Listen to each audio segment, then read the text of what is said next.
अस्सलाम वालेकुम नाज़रीन, आप देख रहे हैं न्यूज़ टॉक। मैं हूं यशवीन जमाल। हुकूमत का 1 साल मुकम्मल होने के बावजूद कौमी इक़्तिसादी कमीशन की मीटिंग नहीं बुलाई जा सकी है, जबकि साल में 2 बार इस कमीशन की मीटिंग का होना लाजमी है। लेकिन ताहाल वज़ीर-ए-आज़म की जानिब से NFC का इजलास न बुलाया जाने पर उन्हें अपोजिशन के साथ साथ इत्तेहादी जमातों की तनकीद का सामना भी करना पड़ रहा है। NFC अवार्ड के तनाज़े पर वज़ीर आला अली अमीन गंडापुर ने आज वफाकी हुकूमत को अल्टीमेटम दे दिया है। अपने अल्टीमेटम में वज़ीर आला खैबर पख्तूनख्वा का कहना था कि नए NFC की जगह बार बार ऑर्डिनेंस लाया जाता है, जबकि एपेक्स कमेटी के इजलास में हमने नए NFC का मुतालबा किया है। इस्लामाबाद में NFC डायलॉग के नाम से मंसूब सेमिनार से खिताब करते हुए उनका मजीद कहना था कि हमें हकूक चाहिए, ऑर्डिनेंसेस नहीं। लिहाजा हमारा मुतालबा है कि NFC अवार्ड के लिए मुशावरत शुरू की जाए और अगर इस सिलसिले में अप्रैल तक इजलास तलब ना किया गया तो फिर मई में हम हुकूमत को सरप्राइज देंगे। नए NFC अवार्ड के लिए इजलास ना बुलाने पर हुकूमत की इत्तेहादी जमातें पीपल्स पार्टी और ANP भी हुकूमत से नाला नजर आ रही हैं और वज़ीर आज़म पर आईने पाकिस्तान से रूगर्दानी का इल्ज़ाम भी आयद कर रही हैं। दूसरी जानिब अपोजिशन हुकूमत के खिलाफ अपने इत्तेहाद को मजीद मजबूत करने के लिए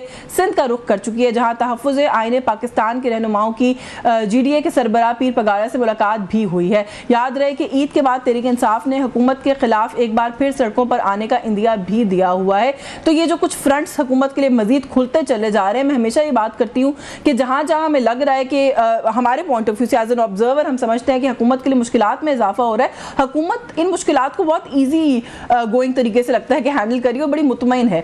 कोई परेशानी नहीं है हुकूमत के एंड पे। ऑपोजिशन अगर अलायंस बना रही है तो बनाती रहे, कोई परवाह नहीं है। NFC को लेकर अगर सूबे एहतजाज कर रहे हैं तो करते रहें, उसकी भी कोई परवाह नहीं है। इत्तेहादी जमातें नाराज़ हो रही हैं और मुख्तलिफ इशूज़ पर, पानी का इशू जो है वो भी एक अलग मामला है सिंध, पंजाब और वफाक के विज़ावी, उसको लेकर भी हम देखते हैं कि हुकूमत जो है वो बहुत ही कैजुअल मैं कहूँगी कि रवैया अपनाए हुए। क्या फैक्टर्स, क्या वजूहात हैं उसके पीछे, उस पर भी बात करेंगे और कुछ और भी इशूज़ हैं उन्हें भी छेड़ेंगे प्रोग्राम में। हमारे साथ प्रोग्राम में सीनियर रहनुमा पाकिस्तान तहरीक इंसाफ के सेंटर हुमायूं मोमन साहब ने ज्वाइन किया, बहुत शुक्रिया सर आपका आपके वक्त के लिए। सीनियर रहनुमा Pakistan Peoples Party senator Sarmad Ali साहब मौजूद है, बहुत शुक्रिया सर आपका भी आपके वक्त के लिए। और सीनियर रहनुमा पाकिस्तान मुस्लिम लीग नवाज के मेंबर हैं नेशनल असेंबली के राजा कमरुल इस्लाम साहब ने ज्वाइन किया, बहुत शुक्रिया सर आपका भी आपके वक्त के लिए। सेंटर हुमायूं मोमन साहब, सर आपसे गुफ्तगू का आगाज़ कर लूँ। बाकी तो मैं इशू पूछूंगी आपसे, पहले मुझे सिर्फ थोड़ा सा ये अंडरस्टैंड करना है, एहतजाज करना, प्रोटेस्ट करना, तनकीद करना सब समझ में आता है, करें, आप अपोजिशन में आपका राइट है। धमकी आमेज लहजा क्यों होता है हर वक्त आपके चीफ मिनिस्टर साहब का? हम सरप्राइज देंगे, हम पता नहीं क्या कर देंगे, हमें अपने हुकूक ना मिले तो फिर पता नहीं कोई गोली चलोली की भी बात की है उन्होंने अपनी तकरीर के अंदर, क्यों? वाई? बिस्मिल्लाहिर्रहमानिर्रहीम, या का नाबुदो व या का नस्तईन। देखिए, हम सरप्राइज दे देंगे, इसमें कहीं से भी धमकी नहीं होती। Surprise is a surprise, it's a surprise, it's not a धमकी। ठीक है, उन्होंने कहा हम शॉक देंगे, ठीक है, देखिए ना, जो भी है ना, हम आपको सरप्राइज देंगे, ठीक है। अब देखिए, अगर आप प्रॉब्लम को समझने की कोशिश करें तो जैसे अभी सारे कह रहे हैं कि ये गैर आईनी चीजें हो रही हैं, हर चीज गैर आईनी हो रही है। मैंने वही कहा, डिबेट में आपने आइन को एक्चुअली तबाह कर दिया। जिस तरीके से ये आइन बना है वो तरीका ही तबाहकुन तरीका है। मतलब मैंने नहीं सुना, अब मैं उस वक्त पार्लियामेंट में नहीं था और उस वक्त मुझे अगर आप देखें जो 18वीं तरामीम थी जिस पे तकरीबन 9 महीने लगे। आप एक एक आदमी की ज़रा स्पीच निकाले, कोई 15 मिनट, कोई आधा घंटा, कोई 45 मिनट, इसके ऊपर पार्लियामेंट के अंदर बहस हुई। अभी क्या हुआ, रात के अंधेरे में 6 बंदे उस कोने में बैठे हुए हैं, 5 बंदे किसी के घर में बैठे हुए, 2 बंदे उसके घर में बैठे हुए हैं। कोई कह रहा है बीच में से नाग निकल आया, कोई कह रहा है बीच में से बिच्छू निकल आया, हम उनको मारे, हम इनको मारे। और उसके बाद फिर बात हुई कि जी ये मुसव्वद है, इसके अंदर चीफ जस्टिस मंसूर अली शाह होगा और ये सारे का। उसके बाद फिर उसको भी बदल दिया। ये अगर हम आइन इस तरीके से पास करने लगे हैं, अगर हम इस मुल्क का, देखिए मैं आइन की बात कर रहा हूं जो 2/3 मेजॉरिटी जिसके लिए चाहिए, और उसमें भी अगर मैं नहीं कर पाता, मैं लोगों को अगवा कर लेता हूं, लोगों को खरीदने की कोशिश करता हूं, तो फिर आप ये जो बाकी चीजें, इसमें आप किस बात का रोना रो रही जाते हैं ना लोग? आपने कहा 5 लोग उधर बैठाए हैं, 7 लोग उधर बैठाए, उसमें 5 आपके थे शायद। देखिए, जिसके मर्जी थे बिक रहे थे। देखिए, मुझे एक बात बताएं, अगर मैं एथिकल आदमी हूं, मैं हॉर्स ट्रेडिंग पे बिलीव नहीं करता, ठीक है, मैं किसी को जाके उसकी बोली क्यों लगाऊं? आप जाते हो गलत जगह पे, जाके किसी को कहते हो कि यार ये पैसे ले लो, उसके बाद वो मजबूरी या फोर्स की वजह से या डर की वजह से कर लेता है, फिर आप कहते हो देखो उसने ले ले। भाई उसने ले लिया, आप उधर गए क्यों, ऑफर क्यों की?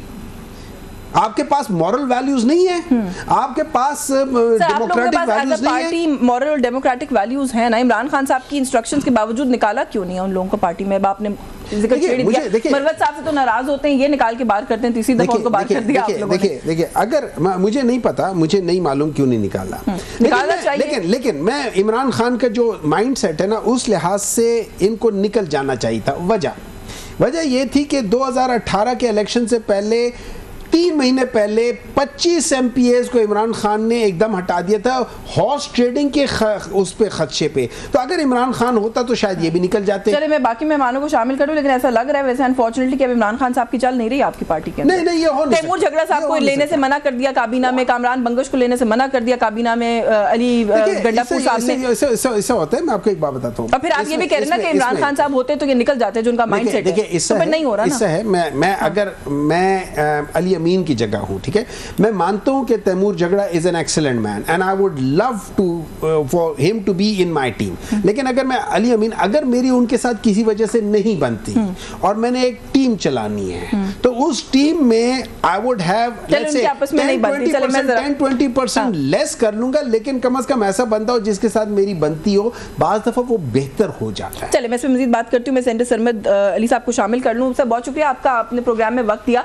सर ये गैर आईनी कुछ चीज़ें हैं जो हो रही हैं, एनएफसी की मिसाल ले लेते हैं। आपकी अपनी जमात के जो मेंबर्स हैं नेशनल असेंबली के, वो बड़ी तनकीद भी कर रहे हैं इस इशू के ऊपर, बल्कि शायद अलाइंड है पाकिस्तान तहरीक इंसाफ के साथ अपने इस मौक़िफ़ को लेकर। क्यों सपोर्ट सर आप लोग एक ऐसी हुकूमत की करते चले जा रहे हैं और बड़ी ही सटल किस्म की तनकीद करते हैं, फिर पीछे हट जाते हैं? या तो आप लोगों के पास प्रेशर आप डालने का बहुत अच्छा तरीका है, आप लोग प्रेशर भी नहीं डालते कि गैर आईनी काम ना हो आप लोगों की वॉच में।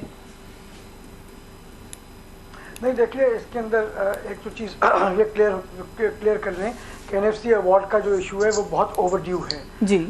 तकरीबन एक हर सर्टन पीरियड के बाद इसको रिव्यू करना चाहिए और इसको दोबारा अनाउंस करना चाहिए, लेकिन ये अनाउंस नहीं हुआ। 2010 के बाद अनाउंस नहीं हुआ, तो it is now been 15 years. लेकिन मसला ये है कि जब तक अनाउंस नहीं होता, जो एग्जिस्टिंग फार्मूला है वो कंटिन्यू करेगा। और उसके अंदर मेरे ख्याल में सिंध की नुमाइंदगी करते हुए मैं कह सकता हूँ कि सिंध इज़ अ लाइन के जो एग्जिस्टिंग फार्मूला जिसके ऊपर हमने एग्री किया था, जो लास्ट एग्री किया था, उसके ऊपर हम कर रहे हैं। लेकिन जो जहन में बात रखने की है वो ये है कि हर सूबे को उसका पानी के हिसाब से उसकी जो रिसोर्सेज हैं उसके हिसाब से उसको मिलना चाहिए डिस्ट्रीब्यूशन। जो रिसोर्सेज हैं ऑब्वियसली उसके अंदर बहुत सारे फैक्टर्स हैं, उन फैक्टर्स के अंदर पॉपुलेशन एक फैक्टर है, उसके अंदर पॉवर्टी एक फैक्टर है, उसके अंदर बैकवर्डनेस एक फैक्टर है। तो इन सब चीज़ों को लेके एनएफसी अवार्ड जो है वो अनाउंस किया जाता है। और एनएफसी अवार्ड के जो डिस्कशन का जो फोरम है वो obviously council of common interest है, वहाँ की बात करनी चाहिए। हम ये समझते हैं कि इट इज़ नाउ ओवरड्यू और एनएफसी अवार्ड अनाउंस करना। सर यही मेरा सवाल, आप शायद सवाल समझे नहीं। I understand.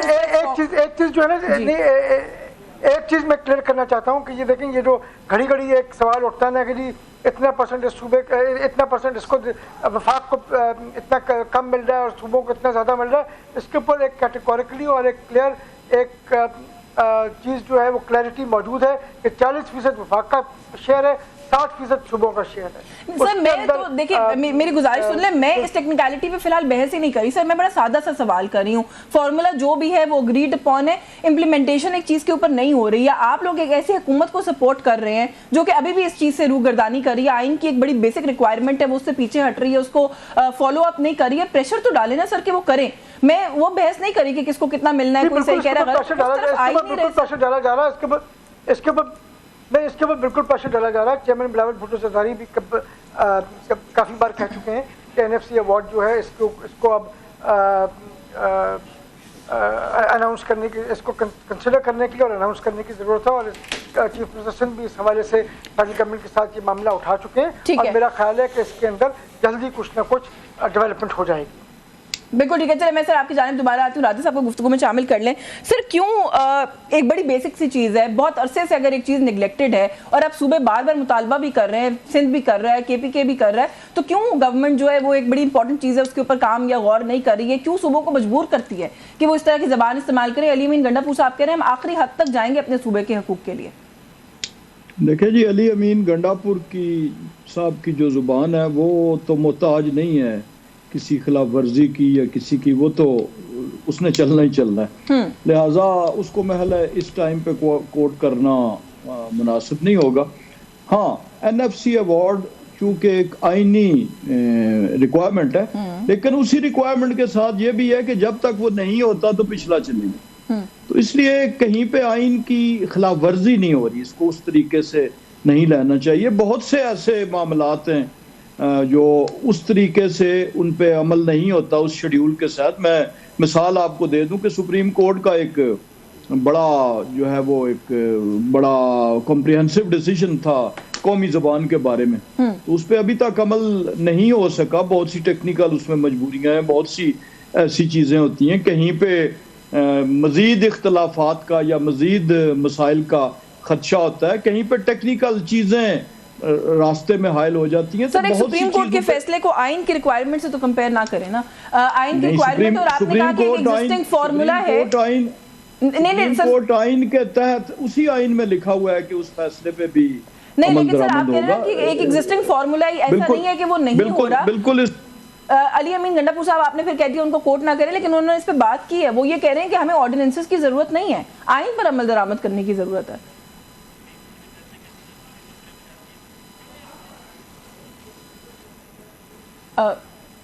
सर, आपकी ऑडियो में कोई इशू आ रहा है, हम आपको सुन नहीं पा रहे। मुझे एक ब्रेक भी लेनी है सर, ब्रेक से वापस आके आपकी ऑडियो का इशू भी रिजॉल्व करके मैं आप इससे दोबारा गुफ्तगू का आगाज कर लूंगी। व्यूअर्स, एक ब्रेक का वक्त हो रहा है, हमारे साथ रहिए।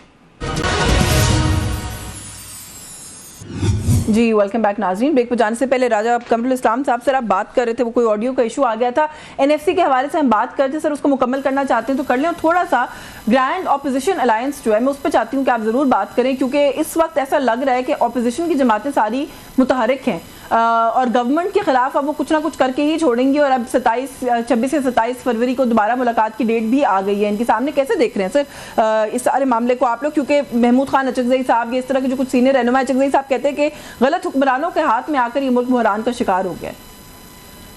ये पहले तो मैं इसी पे बात करूंगा जो इशू है पानी के हवाले से। जी जी जी। तो NFC अवार्ड और जो वाटर अपॉर्शनमेंट अकॉर्ड है जी जी, हुआ था गालबन 91 में कि जी पानी की ये प्रोपोर्शन जो है सूबों के हवाले से उनको मिलेगी। तो अभी आज की तारीख में कहीं भी उसकी वायलेशन नहीं हुई। वो तो सारा जो डिस्चार्ज आता है, चाहे वो कैनाल्स का है, चाहे वो बराजिस का है या डैम्स का है, वो इंटरनेट पे भी अवेलेबल है और उसका एक बड़ा कॉम्प्रिहेंसिव टेलीमेट्री सिस्टम भी राइज है पाकिस्तान में। तो इन दो चीज़ों को मिक्स किया जा रहा है। NFC अवार्ड का भी जो बुनियादी मकसद था वो ये था कि जो चूंकि 18वीं तरमीम के बाद सूबों का, मरकज का और सूबों का आपस में प्रोपोर्शन तय कर दी गई थी और उसमें पॉवर्टी इंडेक्स को भी शामिल किया गया था अलॉन्ग विद, पहले सिर्फ चूंकि पॉपुलेशन ही बेसिस थी तो उसके साथ वो भी शामिल हो गया था। और मरकज ने अपने कद से, अपने हिस्से से बढ़ के तो सूबों को वसाइल दिए थे। 18वीं तरमीम के बाद असल में सूबाई हुकूमतें जो वो ज्यादा ताकतवर भी हुई हैं और सेल्फ रिलायंस और सेल्फ सफिशिएंसी की तरफ गई हैं। अब जब नई रिसोर्सेज आती हैं कहीं पे भी टैक्सेशन की या रिसोर्सेज की, तो फिर तो ये क्वेश्चन उभरता है। लेकिन पानी के हवाले से चूंकि वही दरियाएं, वही वसाइल हैं, वही डैम्स हैं, तो उसके अंदर अगर कोई सूबा अपने हिस्से के अंदर with in the limits laid down by water apportionment accord अगर अपना कोई करता है तो उस पे महल किसी को एतराज नहीं होना चाहिए। लेकिन एतराज तो है ना, रिफ्ट भी है, इसको इतना लाइट नहीं ले सकते जिस तरह से आप बयान करें। जरदारी साहब ने सिंध के लोगों को कहा है कि मैं आपसे वादा करता हूं कि आप लोगों के हक का, आप लोगों के हकूक पामाल नहीं होने दूंगा, अपने हिस्से का एक बूंद पानी भी मैं किसी को नहीं दूंगा। ये बिल्कुल उनकी बात ठीक है और देना भी नहीं चाहिए उनको, अपने हिस्से का नहीं देना चाहिए पंजाब को अपने हिस्से। अच्छा राजा, मैं आपकी तरफ आती हूँ। I think senator Sarmad Ali साहब कुछ ऐड करना चाह रहे हैं इस पानी वाले इशू पे। जी सर। जी, मैं सिर्फ दो चीज़ें करना चाह रहा था। देखिए, मैं सिर्फ दो चीज़ें बात करना चाह रहा था। एक तो अगर हम NFC की तरफ देखें तो NFC पे हमें ये देखना चाहिए कि 71% जो है वो वफाक और पंजाब के पास जा रहा है और बाकी सिर्फ 29% जो है वो पूरे पाकिस्तान के लिए बच रहा है। अच्छा, जब ये NFC अवार्ड हुआ था तो उसके अंदर ये पॉवर्टी इंडेक्स को भी एक वेटेज दी गई थी। पॉपुलेशन को भी दी जाती है ना, पॉपुलेशन के हिसाब से भी अगर परसेंटेज में देखें जी, अगर परसेंटेज के हिसाब से देखें तो पंजाब की परसेंटेज जो है नेशनल पॉपुलेशन में वो कम हुई है। उसके हिसाब से फिर जो प्रोपोर्शनेटली डिस्ट्रीब्यूशन है उस हिसाब से नहीं करने की ज़रूरत है कि जहाँ पॉपुलेशन बढ़ी है, जहाँ कम हुई है और जहाँ गुर्बत ज़्यादा है। और स्पेशली याद रखें कि जिस तरीके से फ्लड्स में ने सिंध के अंदर हैवक प्ले किया है पिछले 2 साल पहले, उसके बाद तो जो गुर्बत की हालत है वो और ज़्यादा ख़राब हो गई है, और जिसकी वजह से बहुत ज़रूरी है कि सिंध के वसाइल में इजाफा किया जाए ताकि वो एक जो नेचुरल जो क्लाइमेट डिजास्टर्स हैं उसको प्रॉपरली और इफेक्टिवली काउंटर कर सके। दूसरी चीज़ जब पानी की बात आती है, वहाँ इन्होंने कहा कि जी पानी के हिसाब से सूबे को उसका हिस्सा मिलना नहीं होना चाहिए। सिंध की हमेशा से कंप्लेन रही है कि सिंध को उसके शेयर से कम पानी मिलता है। ठीक है, टेलीमेट्री है, ठीक है, अपनी जगह लगा हुआ है, लेकिन सिंध को कम मिल रहा है पानी। दूसरी बात यह है कि एक आप एक देखें ना, आपके घर में एक पाइप है, उस पाइप में पानी आ रहा है, उस पाइप में से अगर आप बीच में एक और पाइप लगा देंगे तो वो जब लगाएंगे तो वो पानी कहीं तो जाएगा ना, डाइवर्ट तो होगा। जो आखिर में पानी पहुंचना है, लोअर रिपेरियन सूबा है जहाँ सबसे आखिर में पानी पहुंचना है, वहाँ पे इफेक्ट होगा ना। जो शुरू से पानी आ रहा है वहाँ तो इफेक्ट नहीं होगा। बिल्कुल, तो आप लोगों का ग्रीवेंस है इसको लेकर। जी जरा इजाजत दीजिएगा, क्योंकि ये जो कॉमन सेंस, ये तो कॉमन सेंस, देखिए ये कॉमन सेंस की बात है। हाँ। इसके अंदर कोई रॉकेट साइंस की जरूरत नहीं, कॉमन सेंस की बात है। एक अपने घर में देख रहे हैं, एक पाइप लगा हुआ है, उसके अंदर आपने एक टी लगाई, वो जब टी लगेगी तो पानी उसमें से जाएगा ना। पीपल्स पार्टी सेंटर में आती हूं, नहीं जाएगा। मैं आती हूं सर आपकी जाने सेंटर हुमायूं मोहम्मद साहब, ये जो बात अभी peoples party Tehreek in principle, I don't know कि कितने पॉइंट्स के ऊपर आप टोटली एग्री करते हैं, लेकिन पाकिस्तान तहरीक इंसाफ भी लगता है कि काइंड ऑफ खड़ी हो रही है पीपल्स पार्टी के पीछे इन इशूज़ के ऊपर, बिकॉज ये स्टेटमेंट्स मैं देख रही हूँ कि हम सिंध के अवाम के जो हकूक़ हैं, जो भी मसाइल हैं, हम उनके साथ हैं सिंध के अवाम के। देखिए मेरी नज़र में मैं थोड़ा सा एक कमेंट कर लेता हूँ, मैं एक कमेंट कर लेता हूँ। अभी सेनेटर सरमद अली साहब बता रहे थे और आप उनसे कह रहे थे कि आप लोग इनको PMLN के लिहाज से कि आप अलग और ये अलग है। मेरे लिहाज से ये जितने भी क्राइम हुए हैं, कॉन्स्टिट्यूशनल क्राइम या जो भी हैं, जिसमें पीपल्स पार्टी वाले कहते हैं हम गवर्नमेंट का हिस्सा नहीं है, वो 100% गवर्नमेंट का हिस्सा है। ये वो कंधा दे रही है जिसपे गवर्नमेंट बंदूक रख के गोली चला रही है। आपको भी दिया था ना कंधा, देखिए मैं पीपल्स पार्टी, हमने वो कंधा लेना नहीं था ना, इसलिए हमने लिया नहीं। ठीक है, अगर CCI की मीटिंग हुई थी जो कि गैर कानूनी थी, जो मैं नहीं कह रहा, इन्हीं के सेनेटर ताज हैदर साहब कहते हैं कि वो गैर कानूनी थी, तो वो भी गैर कानूनी था। अगर क्या कह सकते हैं, ये इलेक्शंस जो 2 सूबों में नहीं हुआ तो वो भी गैर आनी था, उसमें भी ये पूरी तरह इन्वॉल्व थे। अगर उसके अलावा सेनेट जो आज भी आर्टिकल 60 के लिहाज से ड्यूली फॉर्म नहीं है, अगर उसमें चेयरमैन का और प्रेसिडेंट का इलेक्शन हो जाता है, वो आज भी उतने गैर कानूनी है जितना होना चाहिए था। अब बात आ जाती है, देखें हम सिंध के अवाम के साथ हैं, वो अवाम पिस रही है। अगर आप सिंध में देखें जितनी लेन देन होती है वो आपको सिंध हाउस में मिलती है ना, लेन देन तो जड़ा सेनेटर या जड़ा MNA जो चीज़ होता है वो सिंध हाउस में जा रहा होता है, लेकिन वहाँ की अवाम गरीब से गरीब तर होती जा रही है। मेरा सवाल उठता है कि जब हम लोगों ने खुद मुख्तारी दे दी है, आप मुझे बात बताएं, तो 2013 के बाद से लेके आज तक सिंध की आवाम को क्या रिलीफ हुआ? सर ये अच्छी बातें आप लोग क्यों करते हैं जब आप ऑपोजिशन में होते हैं? देखिए ना, मैं ऑपोजिशन की बात नहीं कर रहा। सिंध की आवाम को रिलीफ ना मिला होता तो पाकिस्तान पीपल्स पार्टी को क्यों कहते हैं रिलीफ ना मिलता तो क्यों वोट देते पीपल्स पार्टी को? एक मिनट है जो ना, वो भी एक बहुत बड़ा क्वेश्चन मार्क है, बहुत सारी चीजों में बड़े क्वेश्चन मार्क्स है। ठीक है,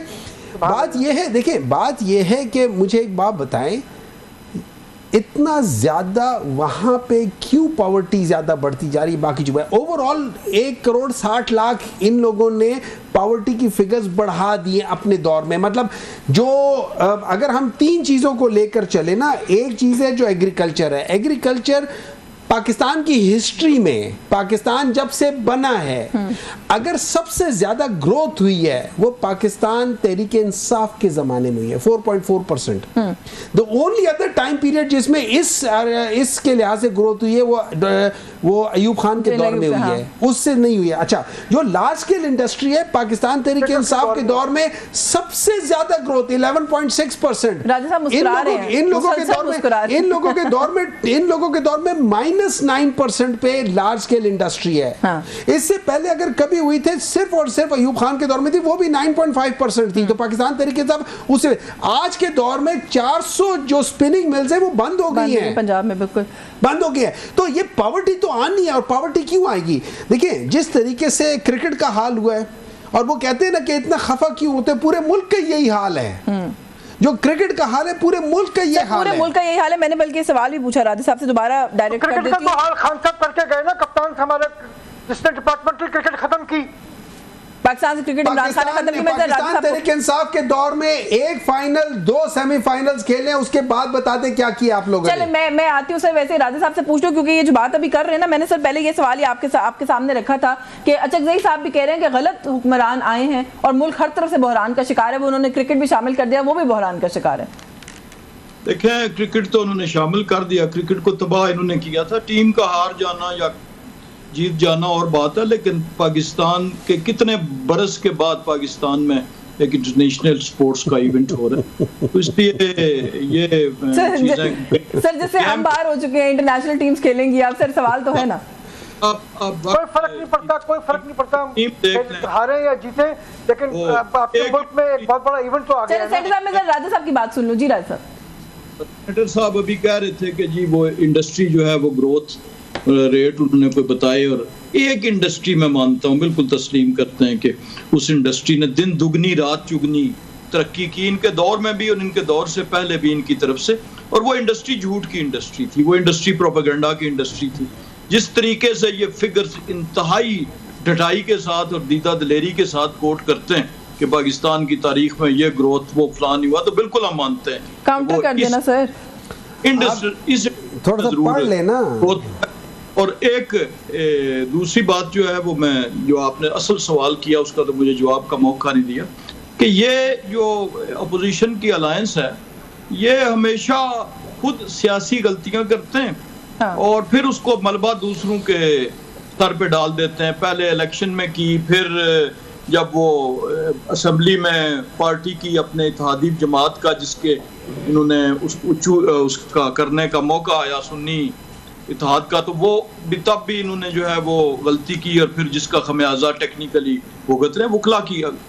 अब क्या हुआ है जिसकी तरफ आपने इशारा किया कि ये यूआई शामिल हुई, तो मैं एक वाकया आपकी बयान करूंगा कि कमरुज़्ज़मान कायरा साहब को एक टाइम में वज़ारत आला के बड़े तगड़े उम्मीदवार थे, तो लीग काफ के जो गुजरात से चूंकि उन्हें वारा नहीं खाता था, तो उन्होंने फौरी तौर पे जो है अपनी पार्टी को छोड़ के तो उन्होंने अपनी लोकल राइवलरी को तरजीह दी। मौलाना फजलुर रहमान साहब और जेयूआई ने इंतहाई खूबसूरती के साथ, इंतहाई महारत के साथ उन्होंने बैक वक्त जो है वो कर दिया है एंगेज फेडरल गवर्नमेंट को भी और प्रोविंशियल गवर्नमेंट। चले सर, मुझे एक ब्रेक लेनी है, एक ब्रेक लेनी है सर। ब्रेक से वापस आके मजीद बात करती हूँ।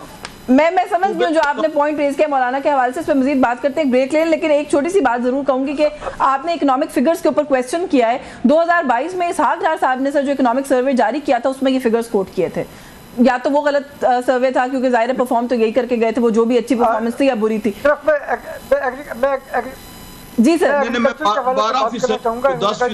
एग्रीकल्चर की ग्रोथ नहीं हो रही। 23-24 में एग्रीकल्चर की ग्रोथ 6.35%। चले मैं ब्रेक ले लूं, 2.2%। मैं ब्रेक कर ले लूं, ब्रेक से वापस आके से मजीद बात करते हैं व्यूअर्स हमारे साथ। 6.35% कीजिए।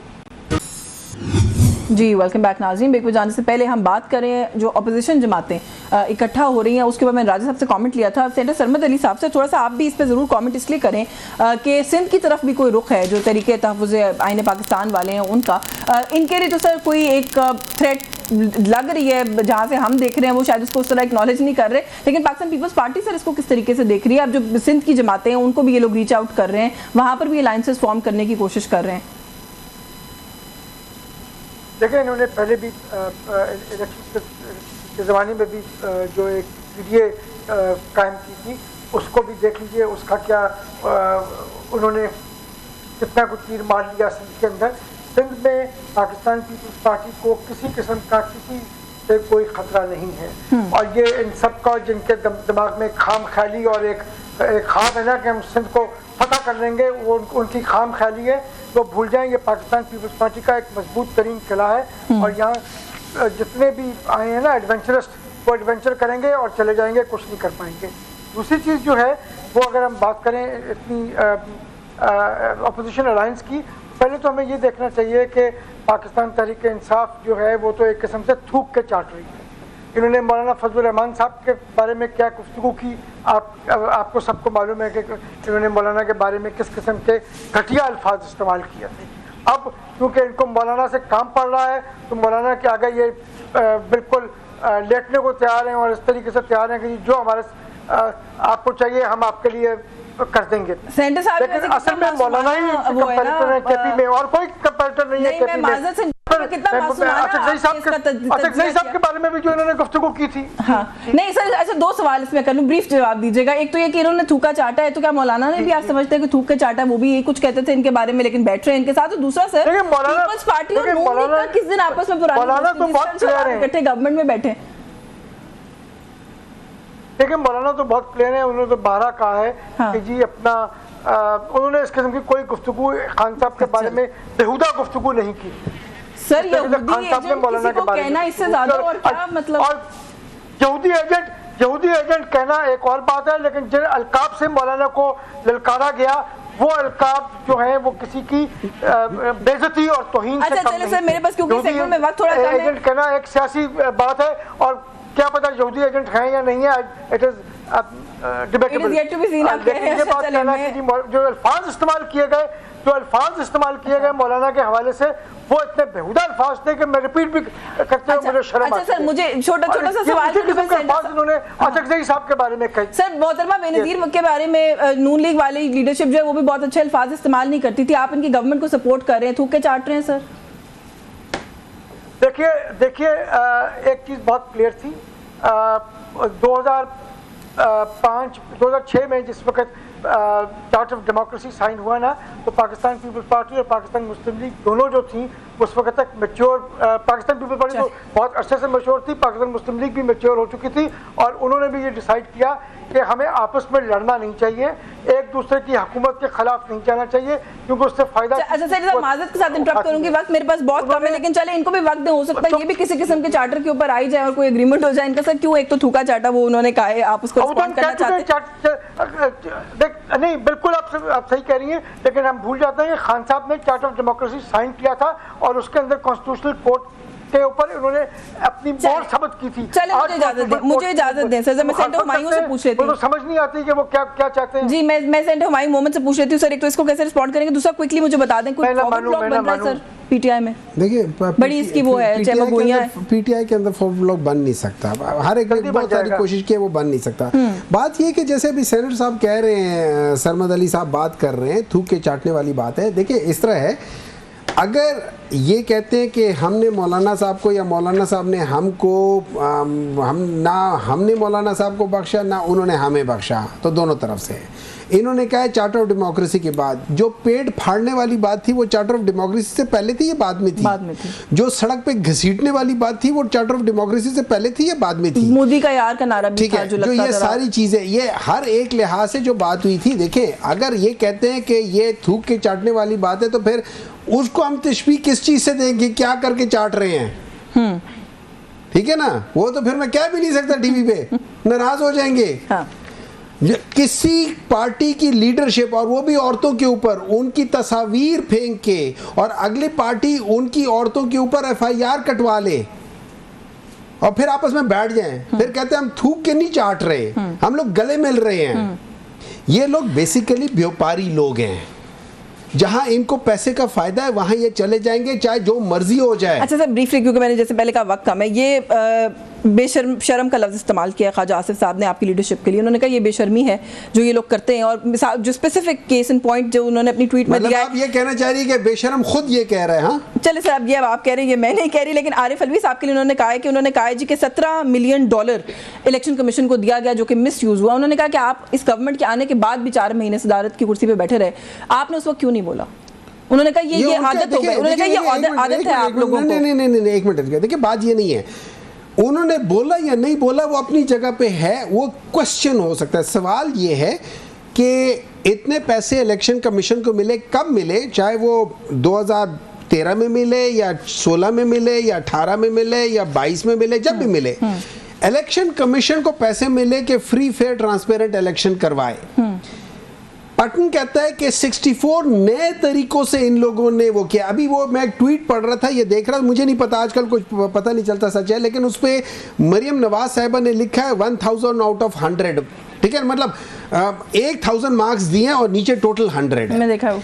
ये वही इलेक्शन कमीशन का तरीका है वोट गिनने का कि जहां वोटों की तादाद 300 है और वहां से 3000 वोट निकल आते हैं। तो मैं चले राजा साहब से पूछ रही हूं, पतन वालों का जिक्र कर करके दफ्तर सील करवा दिया सर आप लोगों ने उनका। नहीं, फफन को देख ले, फफन ने क्या किया है, किसी भी जगह करके देख ले। और मजे की बात ये, यही सरमद अली साहब बैठे हुए थे, सरमद अली साहब मेरी पार्लियामेंट्री अफेयर के उसमें हैं, जिसमें हमने इलेक्शन कमीशन को बुलाया है।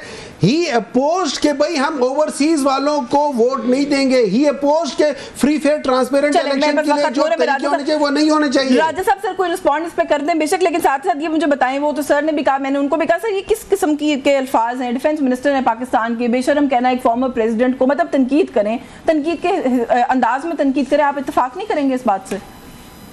देखें, जो बुनियादी जो कर्टसी या बुनियादी जो शराइत होती हैं उसमें शर्म भी शामिल है, यानी हया शर्म शामिल है।